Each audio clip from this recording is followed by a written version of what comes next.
भारत माता की, भारत माता की, इनकलाब, वंदे।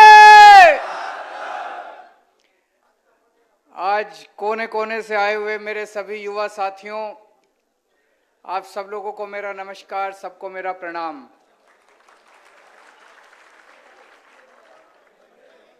मुझे लग रहा है आप लोगों की जितनी ऊर्जा देखी अभी मैंने, जितनी एनर्जी देखी, ये इसमें से कुछ टीवी वाले तो चला रहे होंगे, वो देख रहे होंगे वहां पे बैठ के। तो मैं सोच रहा था कि अभी सुन रहे थे कि मनीष सिसोदिया को अगले 10 दिन में गिरफ्तार करेंगे, लेकिन अब तो मुझे लगता है अगले 2-3 दिन में ही गिरफ्तार कर लेंगे इनको। दोस्तों, आज महाराजा कृष्ण कुमार सिंह जी के धरती पे आके बहुत अच्छा लग रहा है। वो एक बहुत महापुरुष थे, महान व्यक्ति थे। आजादी के बाद सबसे पहले देशभक्ति का जज्बा दिखाते हुए उन्होंने अपनी रियासत सरदार पटेल को सौंपी थी। और जैसा अभी ईशुदान भाई ने बताया कि उनके इलाके के अंदर कहीं चोरी हो जाती थी तो या तो पुलिस उस चोर को पकड़ के सामान वापस दिलाती थी, और अगर पुलिस सामान वापस ना दिला पाए तो सरकारी खजाने से उस आदमी को उसका हर्जाना भरा। ऐसी महान शख्सियत को आज इस मंच के और इस धरती से मैं भारत सरकार से अपील करता हूं कि ऐसी महान शख्सियत को भारत रत्न से नवाजा जाए।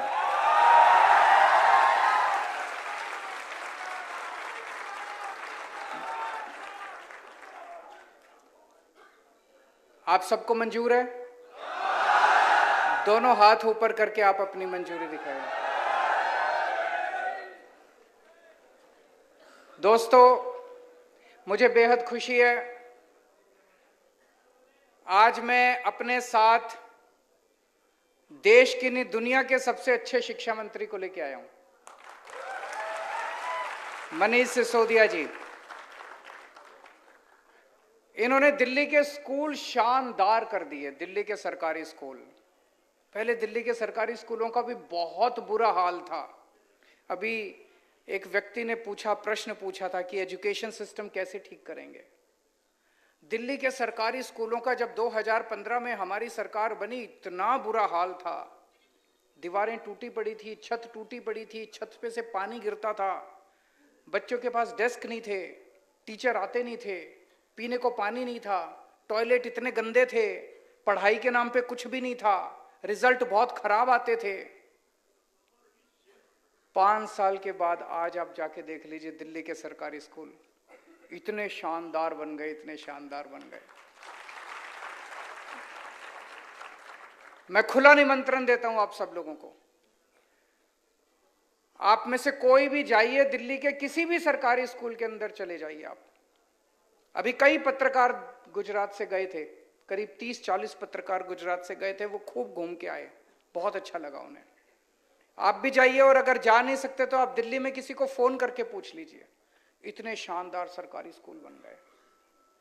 प्राइवेट स्कूल वालों ने पहले गुंडागर्दी मचा रखी थी, जब मर्जी फीस बढ़ा देते थे, लोग बड़े दुखी थे। पिछले 7 साल से किसी भी प्राइवेट स्कूल वाले को नाजायज फीस नहीं बढ़ाने दी हम लोगों ने। ऑर्डर पास कर दिए, जितने प्राइवेट स्कूल थे सबका ऑडिट करवाया हमने, चार्टर्ड अकाउंटेंट से ऑडिट करवाया। और जब ऑडिट के नतीजे आए तो पता चला किसी प्राइवेट स्कूल ने 30 करोड़ की एफडी करा रखी है बैंक में, 40 करोड़ की एफडी करा रखी है। हमने ऑर्डर किया, एफडी तुड़वाई और बच्चों के पैसे वापस कराए। पहली बार भारत में हुआ होगा, भारत में पहली बार हुआ होगा कि प्राइवेट स्कूल वालों ने बच्चों के पेरेंट्स को उनके अकाउंट में पैसे वापस करे। ऐसा कभी नहीं हुआ। और 2-2 साल पुरानी फीस वापस करी, 3-3 साल पुरानी फीस वापस करी। ऐसे शख्स की फोटो, अमेरिका तो दुनिया का सबसे ताकतवर देश है। अमेरिका के सबसे बड़े अखबार न्यूयॉर्क टाइम्स के फ्रंट पेज पे इनकी फोटो छपी। दिल्ली के सरकारी स्कूल के बच्चों की फोटो छपी न्यूयॉर्क टाइम्स में, फ्रंट पेज पे दिल्ली के सरकारी, इनकी मनीष सिसोदिया की फोटो छपी। तो इनके नेता ने इनको बुलाया, क्या ये सिसोदिया की फोटो कैसे छप गई, हमारी क्यों नहीं छपी? तो उन्होंने कहा सर इन्होंने पैसे खिलाए थे उनको। तो बोले 10 गुना पैसे दे दो उनको, हमारी छपवाओ। तो उन्होंने न्यूयॉर्क टाइम्स को फोन किया, बोले $1 मिलियन देंगे, हमारे नेता की फोटो छापो। बोले नहीं छापेंगे। फिर उन्होंने दोबारा वापस आए, नेता ने कहा और पैसे बढ़ा दो। उन्होंने कहा 100 करोड़ रुपया देंगे, हमारे नेता की फोटो छापो। न्यूयॉर्क टाइम्स वालों ने कहा ये तुम्हारे वाला मीडिया नहीं है,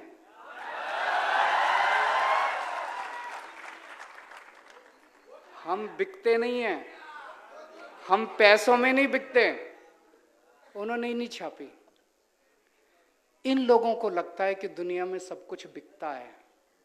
दुनिया में सब कुछ बिकता नहीं है, बहुत सारी चीजें ईमानदारी से भी चलती हैं।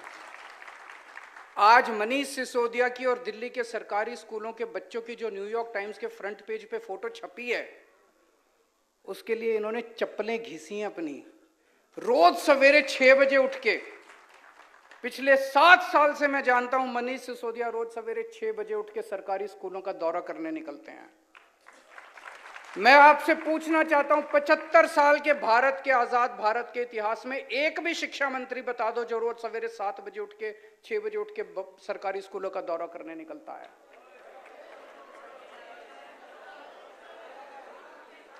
कोई नहीं निकलता। अभी आप लोगों ने कई प्रश्न पूछे, पेपर फूटने के बारे में पूछा, इसका जवाब दूंगा मैं डिटेल में। रोजगार के बारे में पूछा, टीईटी टीएटी एग्जाम के बारे में पूछा, उसका भी जवाब दूंगा। अभी एक हैंडीकैप भाई ने पूछा क्लरिकल स्टाफ में क्यों नहीं हो सकता? बिल्कुल हो सकता है। हमारी सरकार बनेगी, हम रूल बदलेंगे।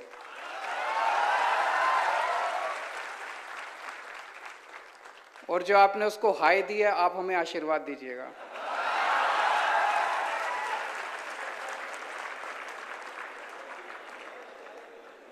जीआईएसएफ के इतने सारे साथी आए हुए हैं, आप लोग जनता की बहुत सेवा करते हैं। मैं आपकी बात से सहमत हूं। 11,000 रुपए में आज किसका गुजारा चलता है, और वो भी 25 साल की नौकरी करने के बाद। आप हमारी सरकार बनाइए, 1 महीने के अंदर आपको आपका हक दिलवाया जाएगा, आपको न्याय दिलवाया जाएगा, आपको पूरी तनख्वाह दिलवाई जाएगी। हमारे पत्रकार भाइयों ने अभी अपने मुद्दे उठाए। मुझे सबसे इंटरेस्टिंग आपकी बात यह लगी कि चर्चा के लिए भी नहीं बुलाते। इनको अहंकार हो गया है, इनको गरूर हो गया है। 27 साल की सत्ता में रहने के बाद इनको लगता है। हम कई बार गुजरात में जब आते हैं तो यहाँ के नेताओं से बात करते हैं, बीजेपी वालों से। हमने कहा कुछ करते क्यों नहीं हो? कहते हैं जरूरत क्या है, क्यों करें, ऐसे ही वोट मिल रहे हैं, कहां जाएंगे लोग? बोले कांग्रेस को देंगे तो कांग्रेस वाले हमारे में आ जाएंगे। पहली बार इनकी नानी याद आ रही है, अब आम आदमी पार्टी आ गई है।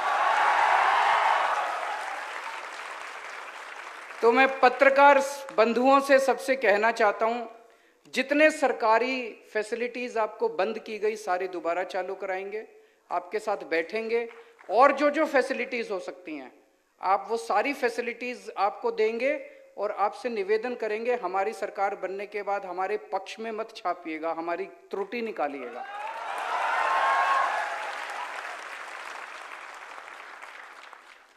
अब सीधा मुद्दे पे आता हूं, मैं पॉलिटिकल बात नहीं करूंगा।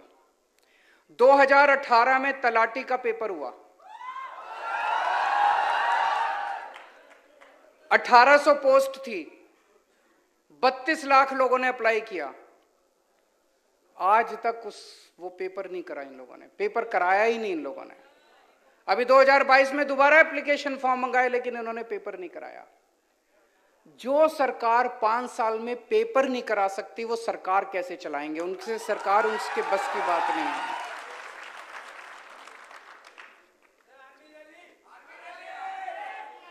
आ रहा हूं। तो आज मैं आपको आश्वासन देता हूं, दिसंबर में आम आदमी पार्टी की सरकार बनेगी, फरवरी में तलाटी का पेपर होगा।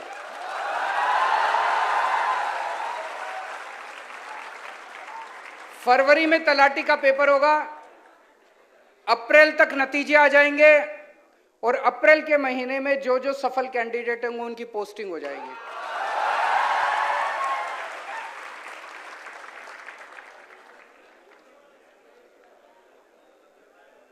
एक जो सब लोग जिस मुद्दे से दुखी हैं कि पेपर बहुत फूटते हैं, इतने पूरे देश में दिवाली पे पटाखे नहीं फूटते जितने गुजरात में पेपर फूटते हैं। मैं अभी लिस्ट पढ़ रहा था, 2014 में चीफ ऑफिसर का पेपर फूटा, 2015 में तलाटी का पेपर फूटा, 2016 में जिला पंचायत तलाटी का पेपर फूटा, 2017 में 12वीं का बायोलॉजी का पेपर फूटा, 2017 में जीटीयू का सिविल इंजीनियरिंग का पेपर फूटा, 2018 में टेट का पेपर फूटा, 2018 में मुख्य सेवी का पेपर फूटा, 2018 में नायब चिटनीश का पेपर फूटा, 2018 में लोक रक्षक का पेपर फूटा, 2018 में बिन सचिवालय क्लर्क का पेपर फूटा, 2018 में बीएड का पेपर फूटा, 2021 में हेड क्लर्क का पेपर फूटा, 2021 में सौराष्ट्र यूनिवर्सिटी इकोनॉमिक्स का पेपर फूटा, 2022 में वन रक्षक का पेपर फूटा, 2022 में पीजीवीसीएल जूनियर असिस्टेंट का पेपर फूटा, 2022 में 7वीं क्लास का पेपर फूटा, साउथ गुजरात यूनिवर्सिटी पेपर फूटा, 2022 में 10वीं का हिंदी का पेपर फूटा। इनको शर्म नहीं आती?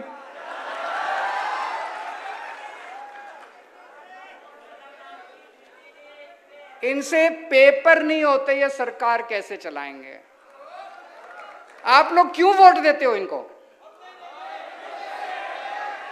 ऐसे लोगों को क्यों वोट देते हो जिनसे पेपर नहीं होते? वो सरकार कैसे चलाएंगे? सरकार चलाना बड़ा मुश्किल काम है, इनसे एक पेपर नहीं होते, आपने इनको इतनी बड़ी जिम्मेदारी दे दी। कोई जेल गया क्या आज तक पेपर फूटने की वजह से? अब जेल जाएगा, अब जेल जाएगा। मध्य प्रदेश में तो व्यापम घोटाला हुआ था, ये तो महाव्यापम घोटाला चल रहा है। गुजरात के अंदर तो महाव्यापम घोटाला चल रहा है। मनीष सिसोदिया ने कोई गलत काम नहीं किया, झूठा केस बना के सीबीआई इनके यहां भेज दी, लेकिन आज तक पेपर फूटने वाले के यहां किसी के यहां सीबीआई नहीं गई, सीबीआई की रेड नहीं कोई सीबीआई। क्यों? वो सारे इन्हीं के लोग हैं जो पेपर फोड़ते हैं।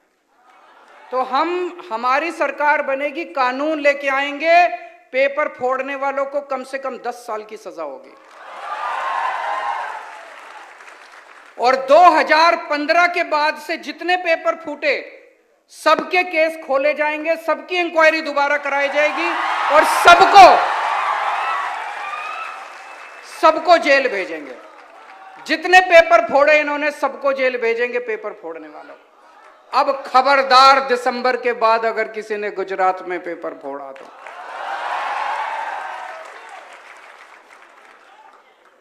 दोस्तों, अभी तक सुनते हैं रिश्वत से, एक भी बहुत बड़े नेता इनके कहते हैं सरकारी नौकरी केवल पार्टी के लोगों को पहले मिलेगी। बोला ना एक इनके ने, तुम्हारे पिताजी की है सरकारी नौकरी। सरकारी नौकरी किसी पार्टी की नौकरी नहीं है, गुजरात के बच्चों की नौकरी है, गुजरात के युवाओं की नौकरी है। हर सरकारी नौकरी पे गुजरात के युवाओं का अधिकार है। पूरा ट्रांसपेरेंट तरीके से किया जाएगा, सारा प्रोसेस चेंज किया जाएगा और हर नौकरी जो है वो अच्छे तरीके से दी जाएगी। अब मैं आपको भर्ती कैलेंडर सुना रहा हूं। आम आदमी पार्टी की सरकार बनने के बाद कौन सा पेपर कब कराएंगे, नोट कर लीजिए अगर आपके पास है तो, नहीं तो अपने फोन में लिख लीजिए। दिसंबर में सरकार बनेगी कि नहीं बनेगी? दिसंबर में सरकार बनेगी, फरवरी में तलाटी का पेपर होगा, अप्रैल में नतीजे आने के बाद सबकी पोस्टिंग हो जाएगी। मई में वहां पे 2-3 हमारी बहनों ने टेट के बारे में बात की। मई में टेट 1 और टेट 2 की परीक्षा करवाई जाएगी और टीईटी और टीएटी दोनों की परीक्षा होगी। टीईटी 1, टीईटी 2 एंड टीएटी दोनों की परीक्षा, तीनों परीक्षा मई के महीने में कराई जाएगी और जुलाई के महीने में नतीजे आ जाएंगे। जुलाई में जितने टीचर काम कर रहे हैं, जितने कर्मचारी काम कर रहे हैं, उनको एक मौका दिया जाएगा कि आप लोग बताइए कि आपको किस जिले में पोस्टिंग करवानी है अपनी। अभी हमने सुना कि एक आदमी इधर पोस्टिंग है, उसकी फैमिली उधर रहती है, वो दोबारा पेपर देता है, फिर उधर हो जाता है, तो ये खाली हो जाती है पोस्ट, उसके बाद दिक्कत। तो जुलाई के महीने में सबको मौका दिया जाएगा, सारे कर्मचारियों को, आप अपनी मनपसंद की डिस्ट्रिक्ट में चले जाइए। वो सब लोग अपनी अपनी डिस्ट्रिक्ट में चले जाएंगे। अगस्त के महीने में जितनी टीचर्स की वैकेंट पोस्ट हैं, उनकी सबकी भर्ती प्रक्रिया शुरू की जाएगी, उनके पेपर कराए जाएंगे। अक्टूबर के महीने तक सारे टीचर्स की पोस्टिंग, नए टीचर्स की पोस्टिंग कर दी जाएगी। नवंबर के महीने में सब इंस्पेक्टर और असिस्टेंट सब इंस्पेक्टर की भर्ती शुरू की जाएगी और दिसंबर के महीने में सबको पोस्टिंग कर दी जाएगी। मंजूर है? ठीक है ना? गलत तो नहीं है? तो ये भर्ती कैलेंडर हमारी तरफ से आपको गारंटी है। दूसरा, दिल्ली में जैसे अभी मनीष सिसोदिया जी ने बताया, हमने 12 लाख बच्चों को रोजगार दिलवाए हैं पिछले कुछ सालों में। तरह तरह के तरीके से, अलग अलग तरीके से पोर्टल खोला, जॉब फेयर लगाए, जॉब मेला लगाया, रोजगार के लिए हमने काफी काम किया, सरकारी नौकरियां निकाली, प्राइवेट नौकरियां निकाली, 12 लाख बच्चों को रोजगार दिलाया। तो रोजगार दिलाना आता है हमको, हमारी नीयत भी साफ है। तो मैं गारंटी देता हूं, गुजरात के हर युवा को हम 5 साल के अंदर रोजगार दिलाने की कोशिश करेंगे, 5 साल के अंदर हर युवा को। लेकिन जब तक रोजगार नहीं मिल जाता, तब तक बेरोजगार युवा को 3,000 रुपए हर महीने बेरोजगारी भत्ता दिया जाएगा। कल मैं किसी से बात कर रहा था, वो कह रहा था पैसा कहां से आएगा। फिर मैंने उसको 2 आर्टिकल दिखाए। मैंने कहा देखो, ये 2 स्कैम बंद हो गए तो बेरोजगारी भत्ते का सारा पैसा आ जाएगा। इतना लूट मचा रखी है इन्होंने, इतनी लूट मचा रखी है इन्होंने, पैसे की कमी नहीं है, चिंता मत करना।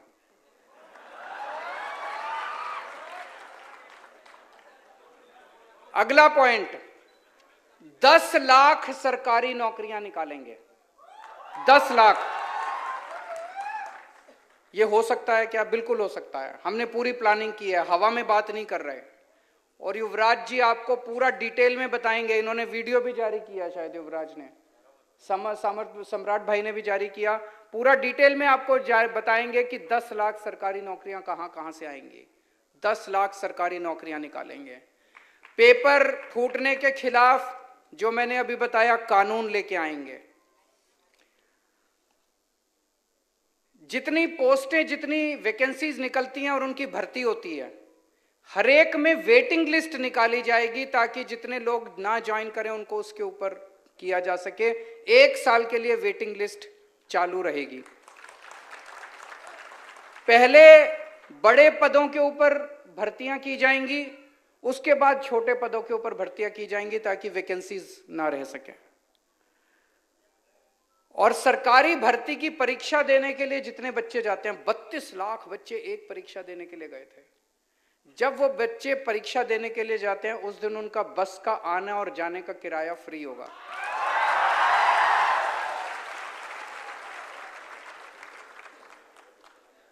और कई बच्चों ने कहा कि जब भी सरकार आती है 4 साल कुछ नहीं करती, फिर 5वें साल में भर्ती निकालती है, और 5वें साल में भर्ती निकालने के बाद आधों को मिलती है, और फिर उसके बाद 4 साल तक ऐसे ही लटक।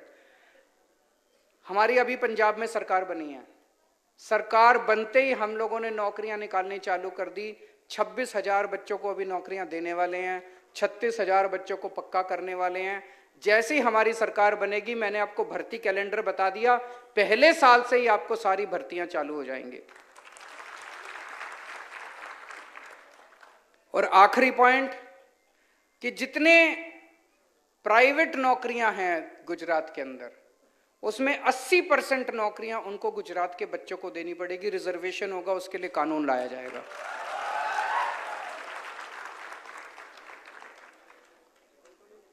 आपसे पूछना चाहता हूं, मैं आज दिल्ली का सीएम गुजरात के युवाओं से बात करने के लिए आया। कभी गुजरात के सीएम ने गुजरात के बच्चों से ऐसे आमने सामने बैठ के बात की क्या? मैं उनसे निवेदन करता हूं, अब 3 महीने रह गए, इन 3 महीनों में एक बार तो चर्चा कर लीजिए अपने बच्चों के साथ। एक बार तो अपने बच्चों के साथ चर्चा कर लीजिए। और ये इन लोगों ने मीडिया को खूब डरा रखा है। मीडिया वाले लोग बहुत अच्छे हैं। मीडिया को इन्होंने खूब डरा रखा है। सारे मीडिया को उन्होंने ऑर्डर जारी किया हुआ है कि किसी भी डिस्कशन में आम आदमी पार्टी वालों को नहीं बुलाना। अखबारों को कहा हुआ है कि आम आदमी पार्टी की खबर नहीं छपनी चाहिए। तो मैं आज गुजरात के युवाओं को अपील करना चाहता हूं, अपने अपने सोशल मीडिया को उठा लेना और ये वाला चुनाव सोशल मीडिया के ऊपर लड़ेंगे। सारे युवा आज ही जितना हो सकता है फेसबुक के ऊपर, ट्विटर के ऊपर, इंस्टाग्राम के ऊपर, लिंक्डइन के ऊपर, जितना हो सकता है हर एक के ऊपर आप डालो कि इस बार सब लोग आम आदमी पार्टी को वोट दो। जैसे हम लोगों ने दिल्ली बदली, फिर पंजाब बदल रहे हैं, आप सबके साथ मिलकर गुजरात को भी बदलेंगे, नया गुजरात बनाएंगे। जो मेरे को लग रहा है गुजरात एक बड़ा बदलाव मांग रहा है। 27 साल में इन लोगों से तंग आ गया गुजरात एक बड़ा बदलाव की तरफ जा रहा है। हम सब मिलके अब एक नया गुजरात बनाएंगे। भारत माता की।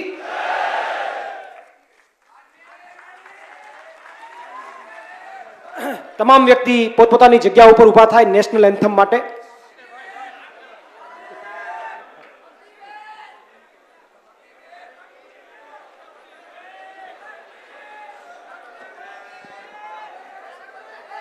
अग्निवीर, ये बड़े दुख की बात है, ये बड़े दुख की बात है कि इन्होंने आर्मी की भर्तियों में एक तरह से अब टेम्पोररी पोस्टें निकाली हैं। रेगुलर पोस्ट की बजाय टेम्पोररी पोस्ट निकाली है। क्यों निकाली है? लोगों ने इनसे पूछा कि भाई ये 4-4 साल वाली पोस्टें क्यों निकाली है? बोले हमारे पास आर्मी के लोगों को, सेना को पेंशन देने के पैसे नहीं है।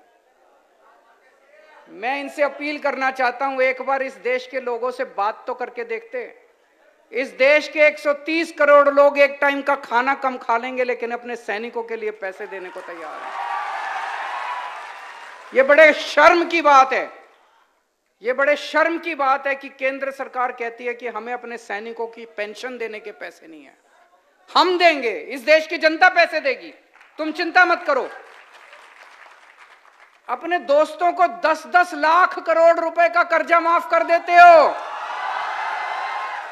अपने दोस्तों के 10 लाख करोड़ रुपए के कर्जे माफ कर सकते हो, हमारे युवाओं को पेंशन देने के पैसे नहीं है तुम्हारे।